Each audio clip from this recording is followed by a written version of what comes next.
Story 18. The Great West. In the summer of 1615, a new western town had finished construction, and the name of the new town is Chalcedon. Since it was late summer and the town is on a high elevation, the residents of the town had to prepare for the freezing, windy winter that was to come. Chalcedon has a population of 5,040 people. The town is able to use an exact amount for population rather than estimates because it's a small town. The population is updated every time people move in, move out, are born, or die. The town has 3 churches. 2 of them are Lutheran churches, and 1 is Calvinistic. The 2 Lutheran churches are First Chalcedon Lutheran Church and All Faithful Lutheran Church. The 1 Calvinistic church is Chalcedon Reformed Church.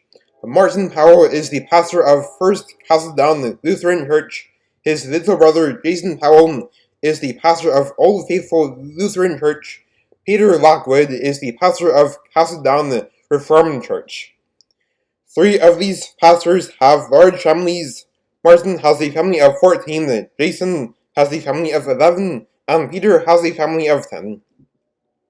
How these families managed to become a large size was due to 3 of the pastors and their wives getting married at a young age. Martin got married to his wife Susan at the age of 18, Jason got married to his wife Ebony at the age of 20, and Peter got married to his wife Cece at the age of 19.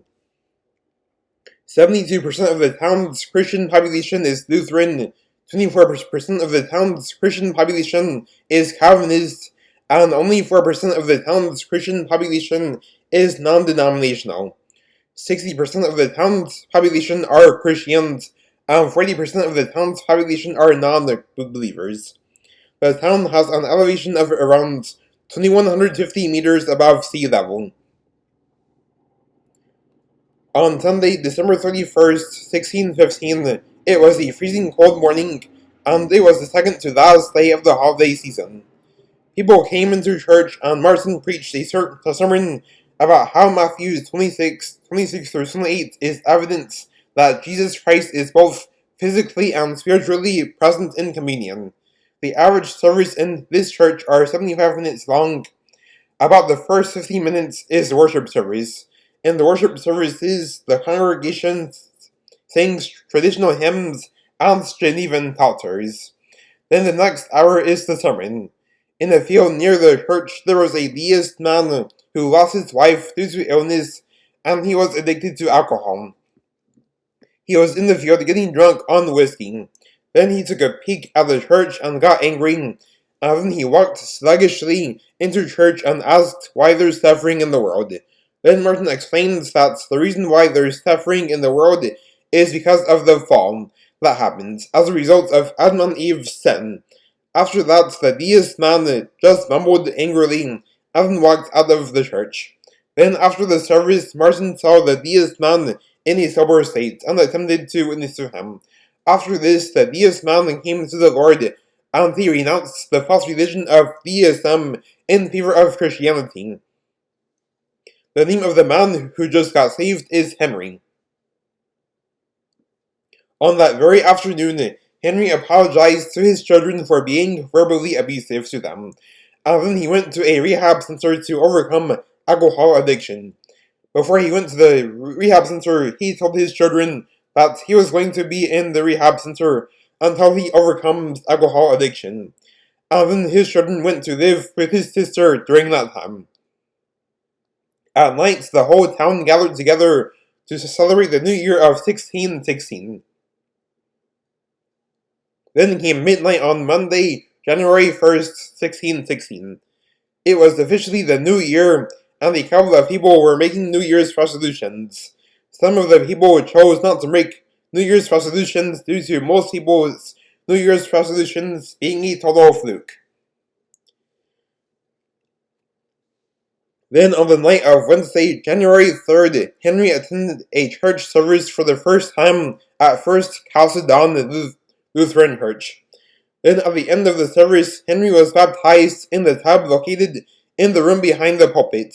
On the following morning, Martin began preparations for his daughter Belle's birthday party, since her 16th birthday is coming up soon, as her birthday is on January 6th.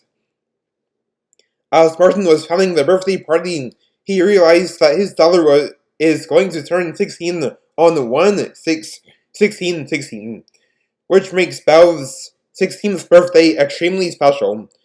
Before she went to school, Martin told her about this, and Belle referred to her 16th birthday as her platinum birthday, due to the unique dates pattern.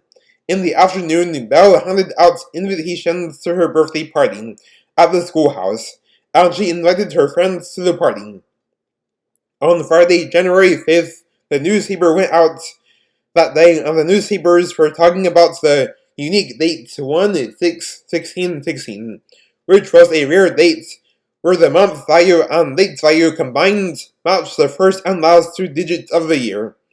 The newspaper then talked about 5 teens in town who are going to turn 16 on the 1/6/16/16, and those 5 teens are Belle Powell, Ronald Huss, Heath Burlington, and the set of twin girls who are Nancy Ross and Nicole Ross. Then after that, the newspaper article mentions that the next special date like that was going to come on January 7th, 1717, which is 1/7/1717. Then on Saturday, January 6th, it was Belle's very special birthday, and the party was taking place in the church. The party started at 4 p.m. At the party, there were blueberry muffins, a bowl of fruit, a bucket of salted peanuts. Since there are 24 people at the party, there are 24 blueberry muffins. Genevan psalters were played throughout the party, since Genevan psalters are Belle's favorite genre of music. Then in the middle of the party, everyone sang happy birthday to Belle. And then after that, Belle was talking to her best friends about the plans that she was making for the next 16 years. Each time she began talking about one of those plans, she always began by saying the phrase, Lord willing. The reason why she did this is that tomorrow, let alone the next 16 years, is never promised. The party also had mini games that were played as well. Belle played a total of 7 mini games at the party, and she was in the top 3 in all of them. The party also featured a Bible trivia as well, in which everyone enjoyed. Then on the morning of Sunday, January 7th, Henry was on his way to church, and then he was on the receiving end of a self-righteous man who was yelling at him, condemning him, and telling him that he was unworthy to come to church. Fortunately, Henry ignored the self-righteous Pharisee, which made the Pharisee more angry. Then, as the service got started, Martin was preaching a sermon about the dangers of self-righteousness, and how Jesus Christ rebuked the Pharisees for their self-righteousness. In the middle of the sermon, the self-righteous man yelled and said that Henry was not worthy to come to church, and called him a drunkard, even though he is not a drunkard anymore, but is not a Christian. After this, Henry was feeling shame, and was wondering why the self-righteous man was condemning him in such a harsh manner. Martin told the Pharisee that his self-righteousness is wrong, and that Henry should not be treated like trash. After this, the Pharisee stopped, but sadly he did not care that his self-righteousness was making the whole congregation, especially Henry, his children, and the pastor, uncomfortable. Then, 2.5 weeks later, on Thursday, January 18th, there was a warning that went out that said that a harsh blizzard is on the way.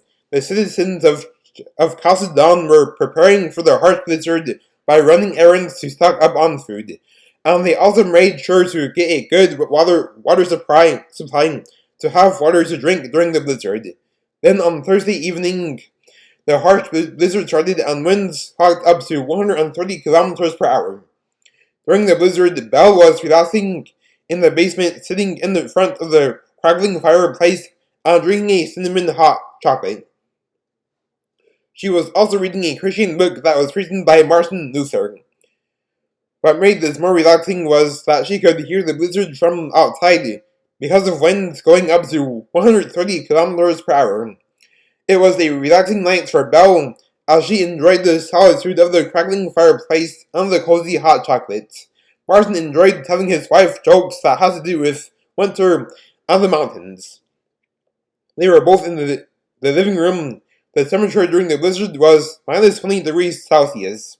All of the schools in town canceled school for the following day and the following Monday due to the blizzard. The whole town was informed about this. Then on the following day, a couple of people went outside to play in the snow. They did things like making a snowman, playing snowball fights, making snow angels, and other fun things.